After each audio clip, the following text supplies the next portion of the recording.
Bonsoir et bienvenue à tous au sommaire de l'actualité ce samedi.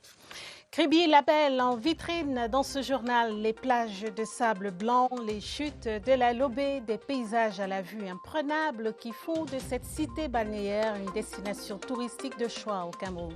La carte postale dans un instant. Des enseignements numérisés et des annales pour les élèves des classes d'examen du secondaire dans le centre.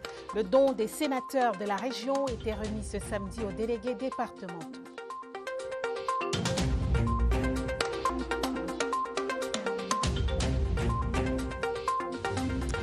Et puis les obsèques du patriarche Victor Foto, l'homme d'affaires camerounais, a été inhumé ce samedi à Bandjoun, dans la région de l'Ouest. Le secrétaire général du comité central du RDPC représentait le chef de l'État aux cérémonies. Voilà pour les titres.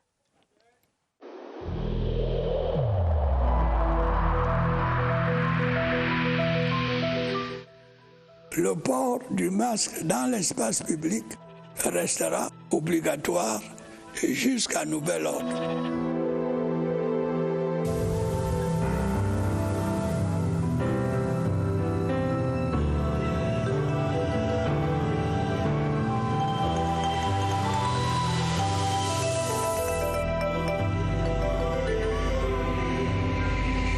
L'administration du secteur tourisme et loisirs dans l'océan renaît de ses cendres après le grave incendie survenu mardi dans ses locaux. Les activités de tourisme ont repris de plus belle dans la ville de Kribi. Ses plages de sable blanc, ses paysages paradisiaques comme les chutes de la Lobé, l'un des rares exemples dans le monde où un fleuve se déverse en chute dans la mer. Cette destination très prisée par les touristes accueille tous les mois environ 100 000 visiteurs. Kribi et ses atouts touristiques. C'est un reportage de Cyril Kingembebe. Une ville, beauté de la nature, des plages en n'en plus finir pour le plaisir d'une visite balnéaire. Kribi, on peut avoir le tourisme balnéaire, on peut avoir le tourisme d'affaires et aussi on peut faire de l'écotourisme. Donc là, on peut trouver les plages, les cascades, les chutes de la Lobé, les villages des pêcheurs et Bodje où on peut avoir des tortues marines qui vont et qui pondent sur le sable. L'histoire touristique du Cameroun est intimement liée à cette cité, Kribi l'accueillante. Tous ceux qui veulent aller au Cameroun, la plupart commencent par Kribi. Si tu veux vendre le tourisme au Cameroun, parle déjà de Kribi, parce que c'est aussi une zone qui accueille.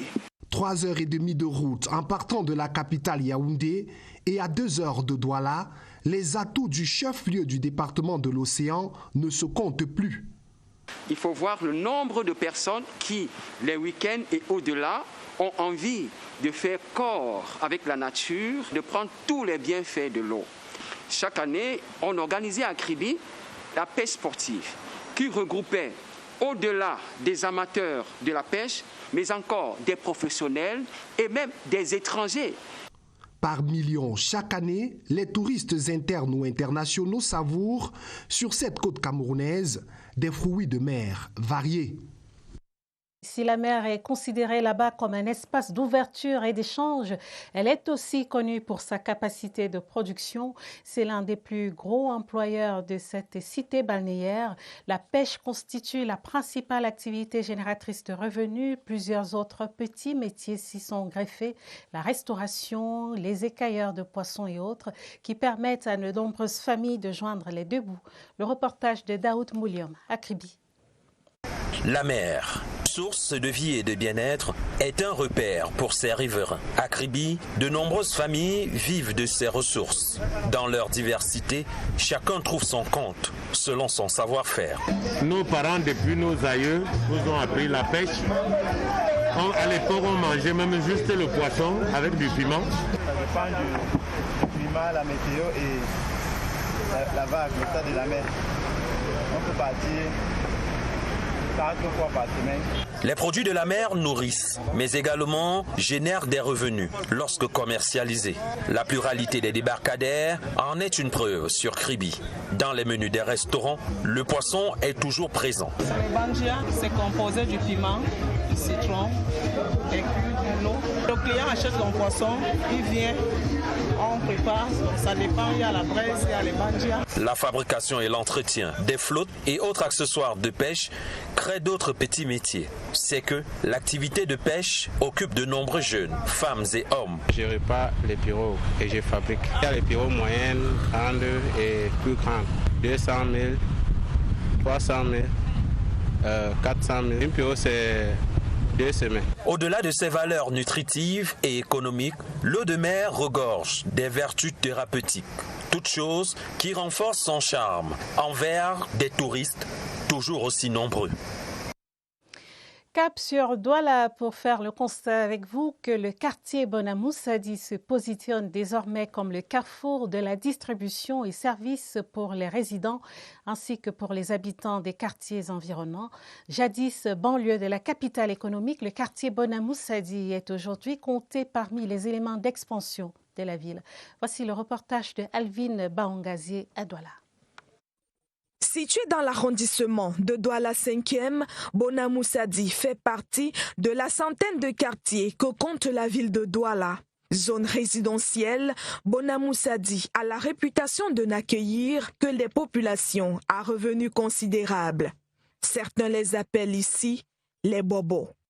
L'activité économique est assez développée et variée avec la présence de plusieurs supermarchés de renom, des hypermarchés et autres grandes surfaces commerciales, sans oublier les marchés classiques ou spontanés qui assurent au quotidien la distribution des produits de qualité.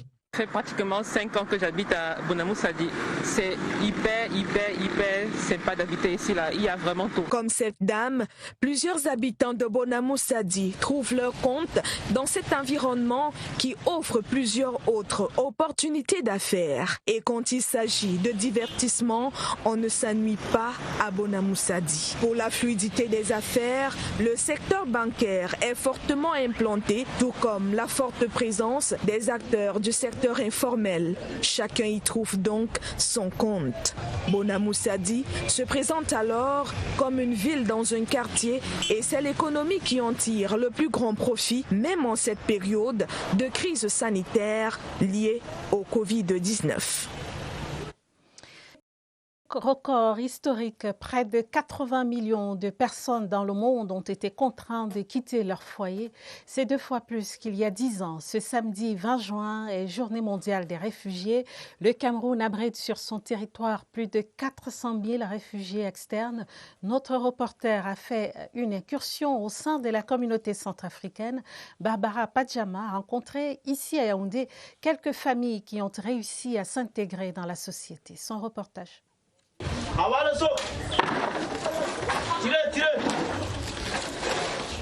C'est le concours de l'effort dans ce chantier où 80% des tâcherons sont des réfugiés.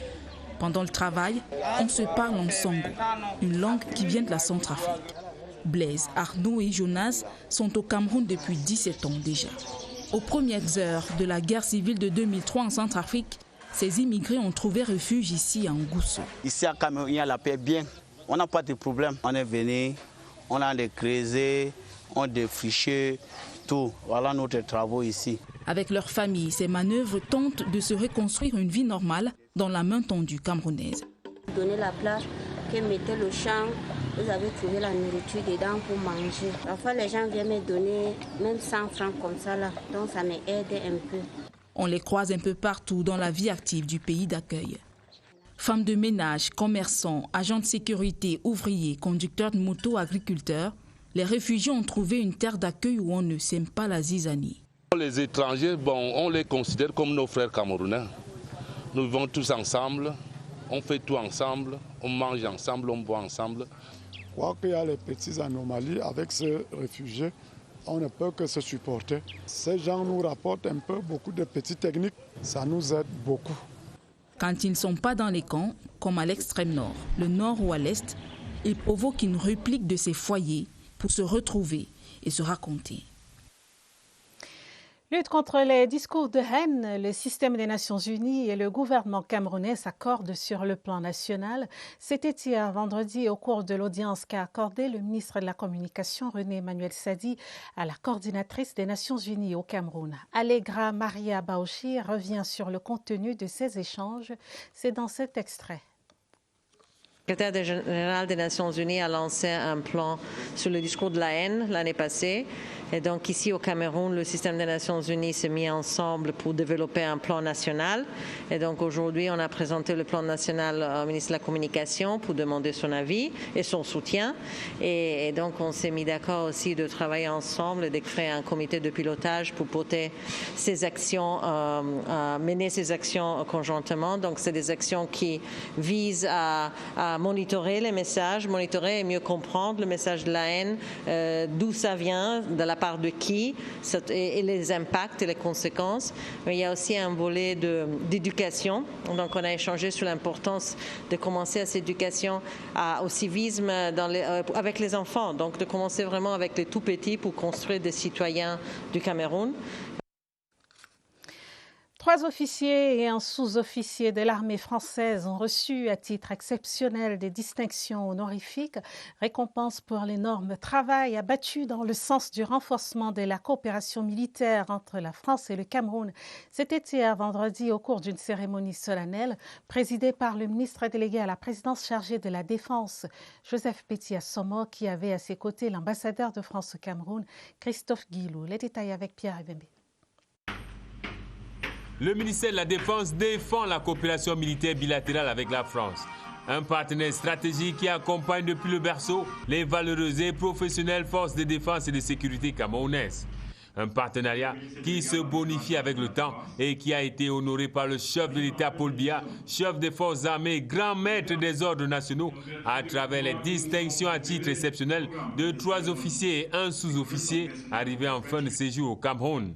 Le plénipotentiaire du président de la République, le ministre Joseph Petit-Assomo, a tour à tour fait chevalier de l'ordre national de la valeur, le colonel Yannick Agazini, et chevalier de l'ordre national du mérite camerounais, le capitaine de frégate Châtelain Sébastien, le lieutenant-colonel Kouvout Alban et l'adjudant-chef-major Ettore Stéphane. Je suis satisfait de ce qu'on a fait, mais il reste encore beaucoup à faire et c'est pour ça que la coopération militaire entre le Cameroun et la France va perdurer. Une belle occasion pour Christophe Guilou, ambassadeur de France au Cameroun, de manifester l'engagement de la France à accompagner l'armée camerounaise sur tous ses fronts. Les 2 pays ont célébré un grand moment d'amitié.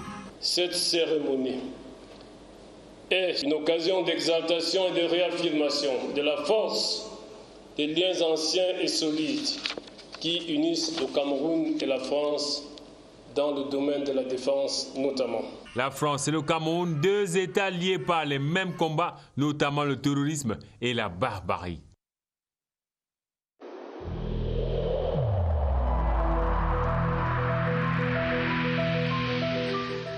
N'oublions pas que la négligence d'une seule personne peut nuire gravement à l'ensemble de la communauté.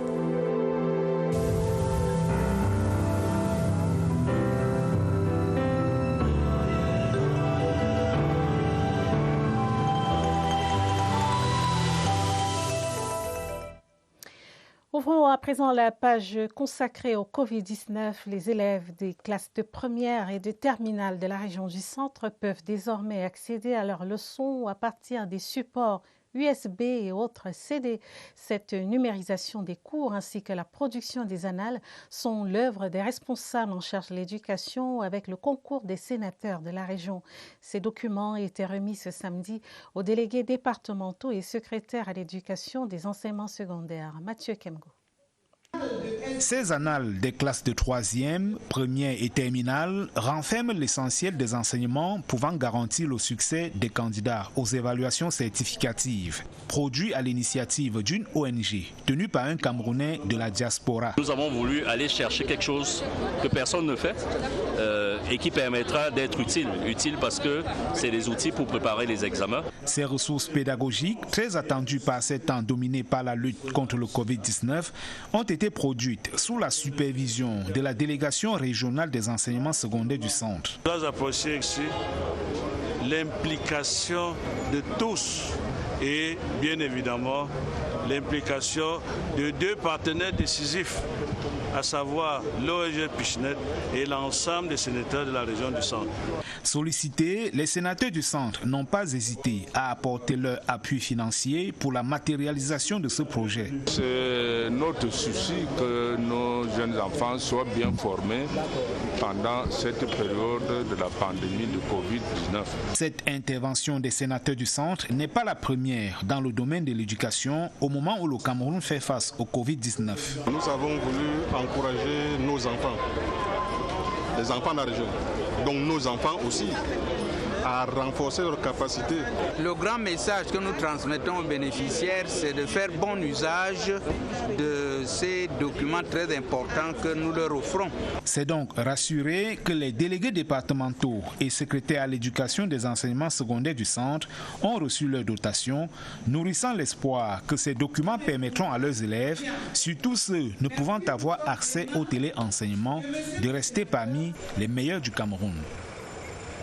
L'Union européenne, à travers le projet Western and Central Africa Port Security, vient d'offrir au port autonome de Douala un important don de matériel destiné à la lutte contre le coronavirus, un don qui arrive à point nommé pour renforcer les dispositifs déjà mis en place au port autonome de Douala. Les détails avec Patricia Luluga.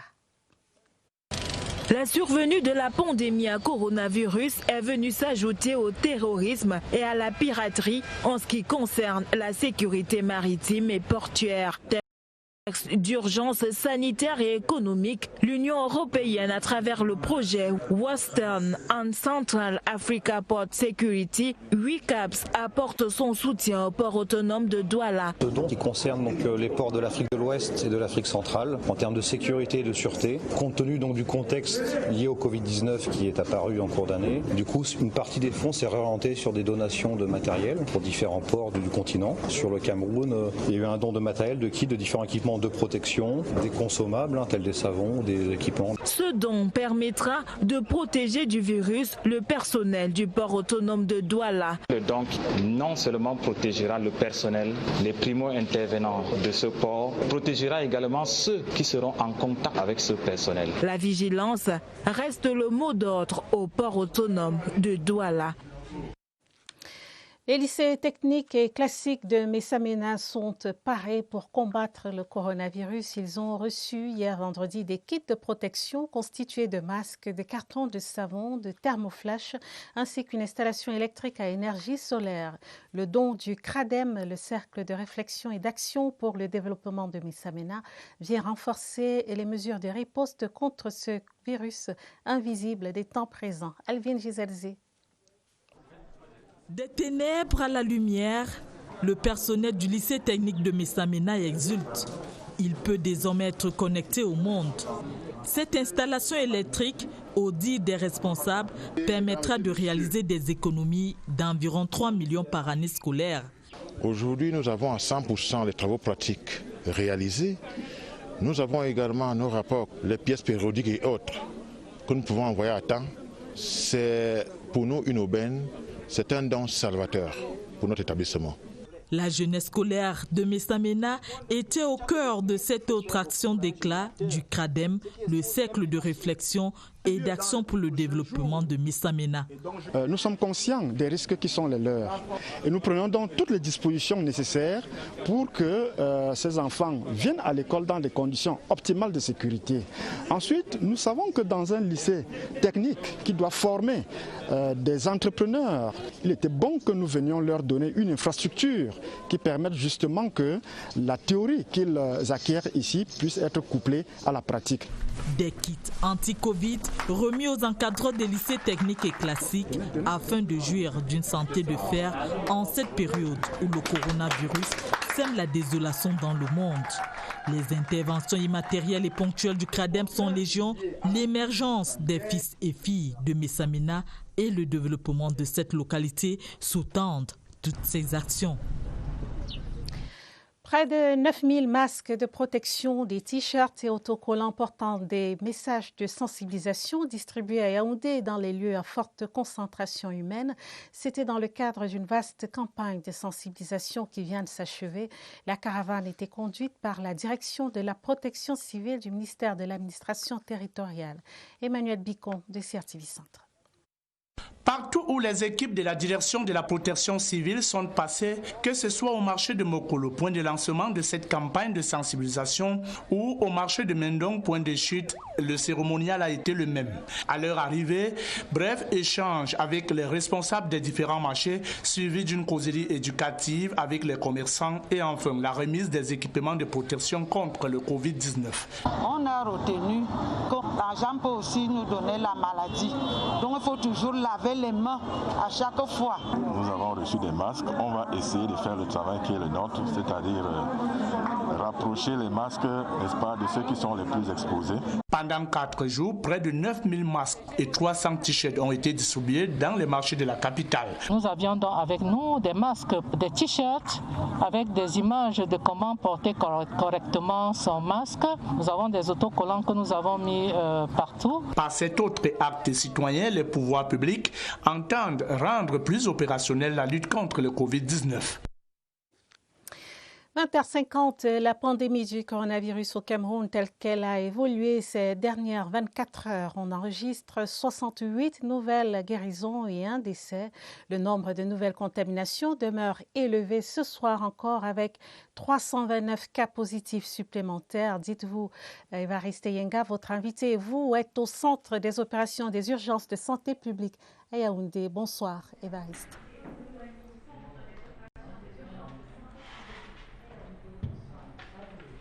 Karine Olive, bonsoir. Les nouvelles contaminations sont importantes, vous l'avez dit. 329 nouveaux cas testés positifs, ce qui propulse le total provisoire à 11 610.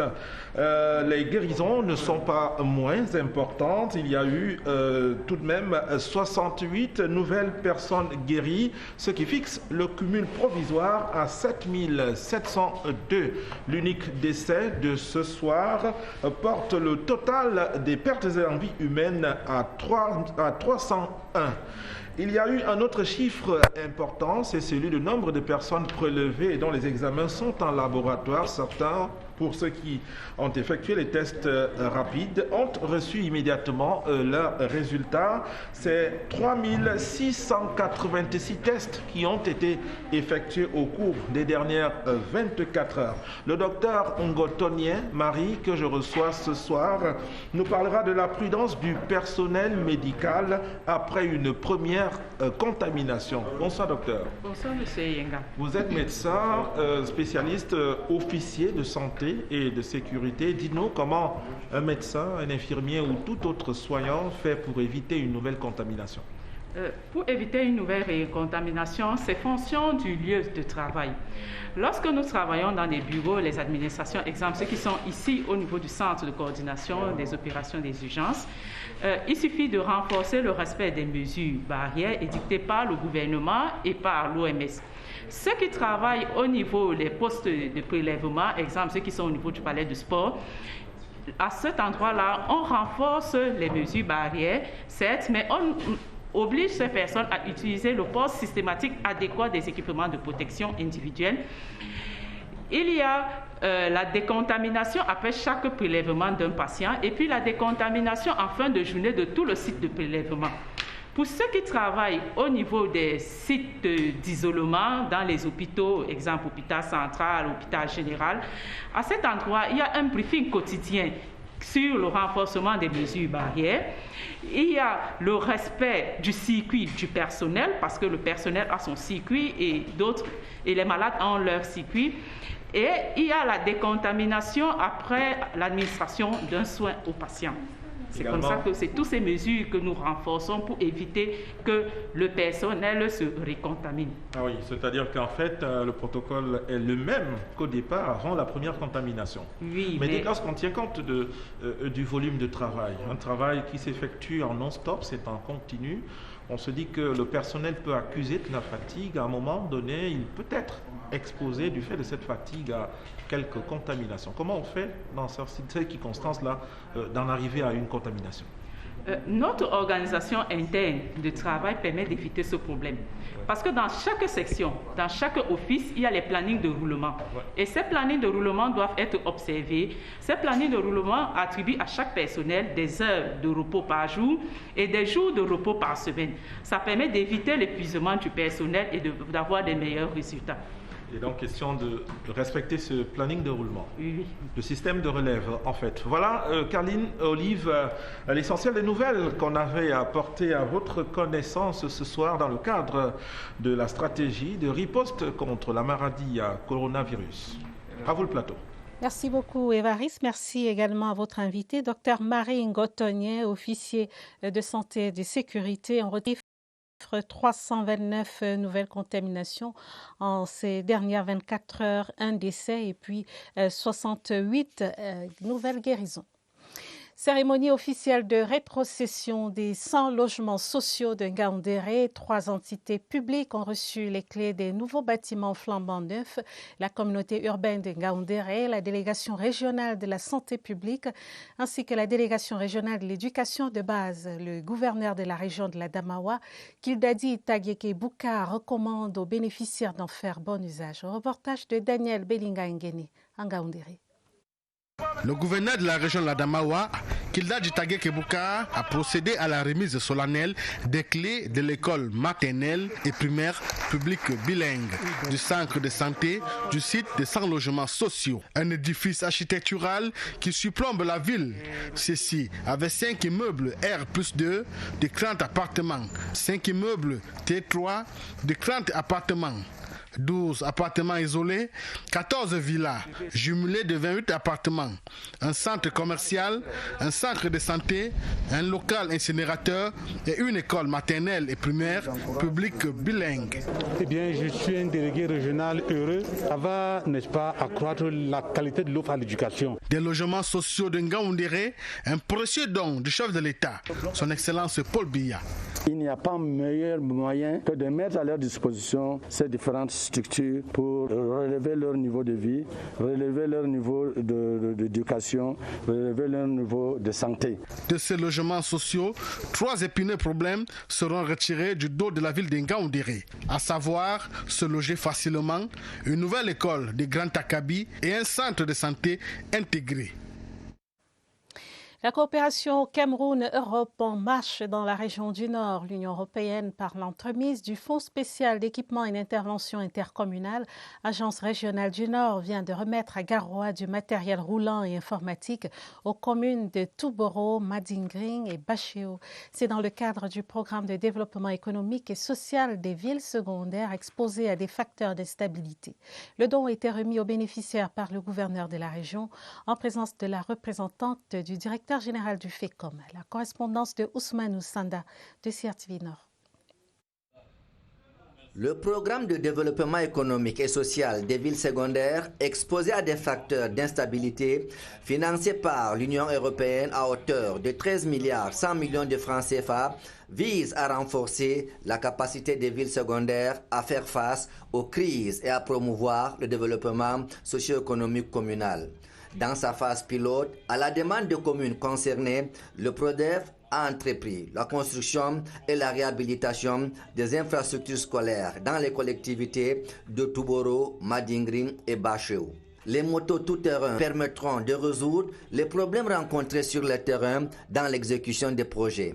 Avec ce matériel roulant, ça va permettre à ces animateurs d'effectuer des déplacements pour le suivi des projets. Ce matériel va aider aux animateurs techniques qui sont sur le terrain de parcourir d'abord tous les villages qui ont les réfugiés. Une opportunité à saisir pour faire de leur commune des endroits où il fait bon vivre. Nous attendons des communes qu'elles sachent faire bon usage du matériel qui leur est remis ce jour pour pouvoir accompagner le développement économique de leur région.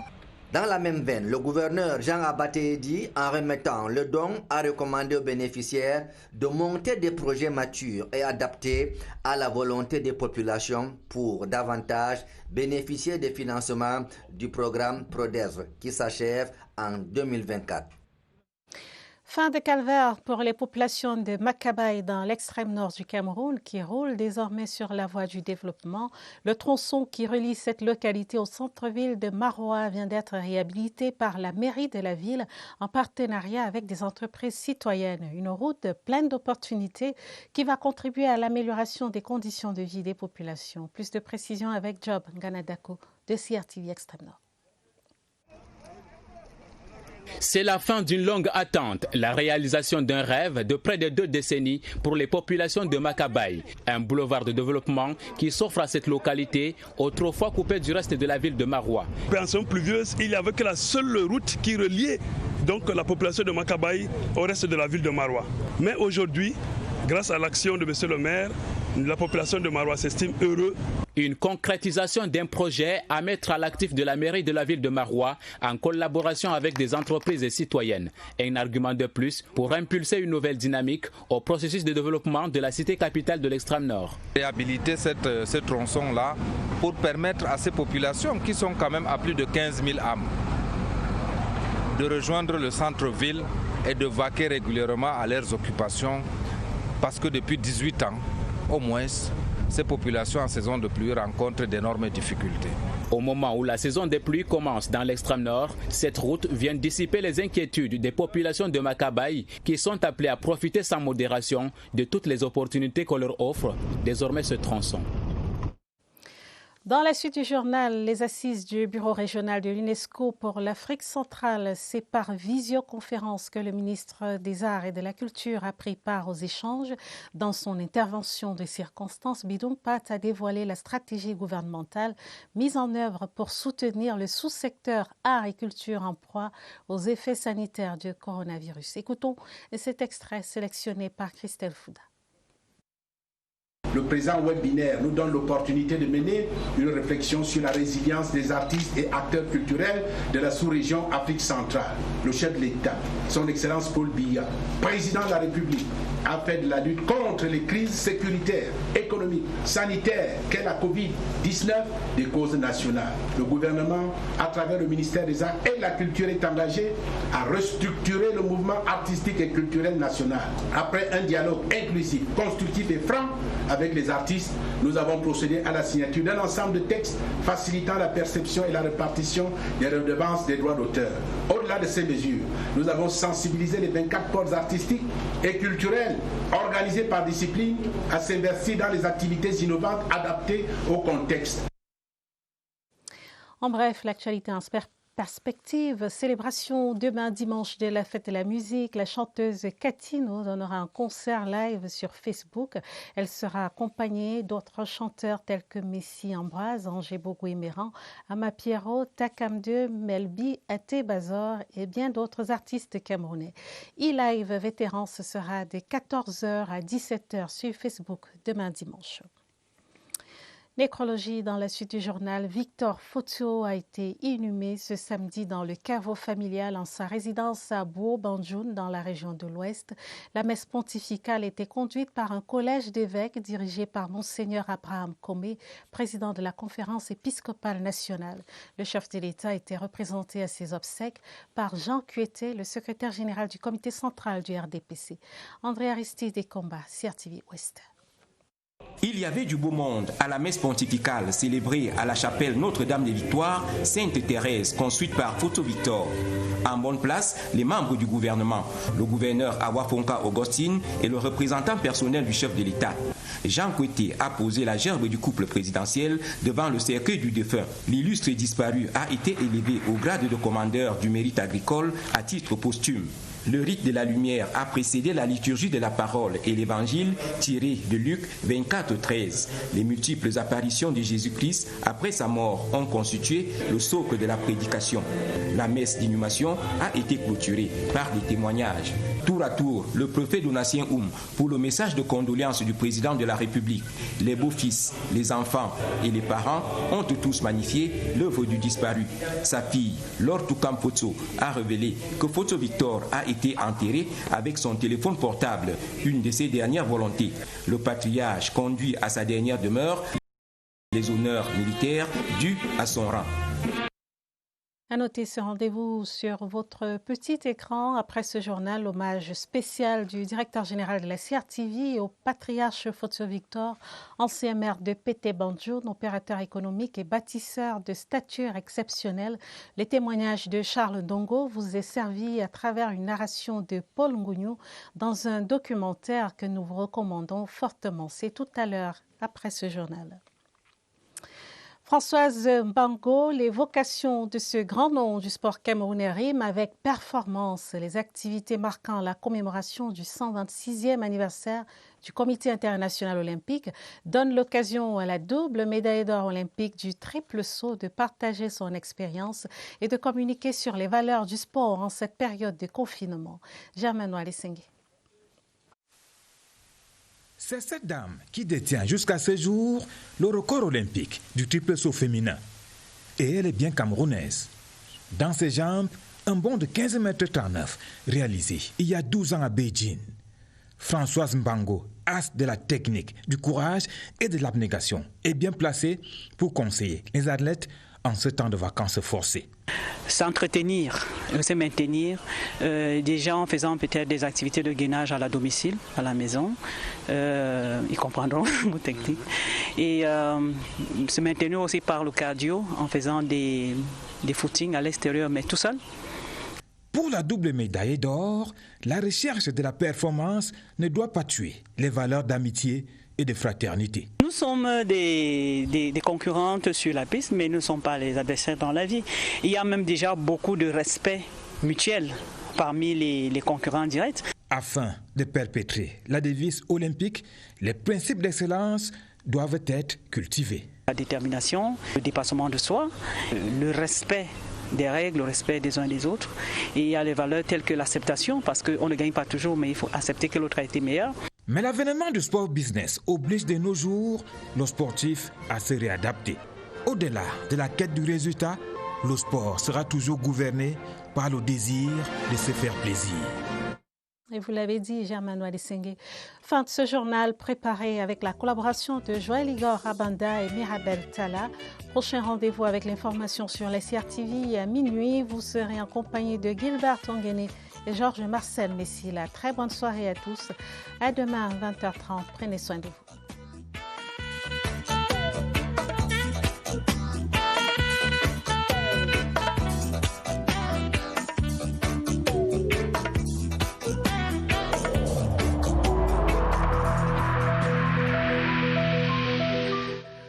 Il est essentiel que les mesures qui ont été indiquées soient absolument respectées par chacun de nous.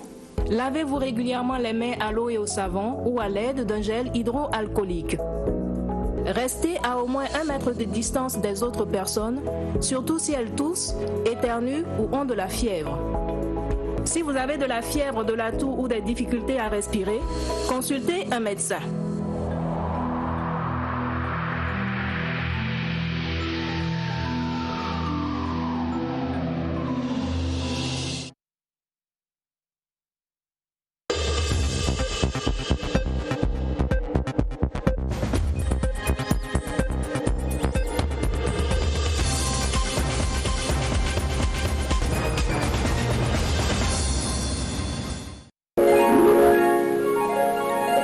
CRTV News, ici, toute l'info.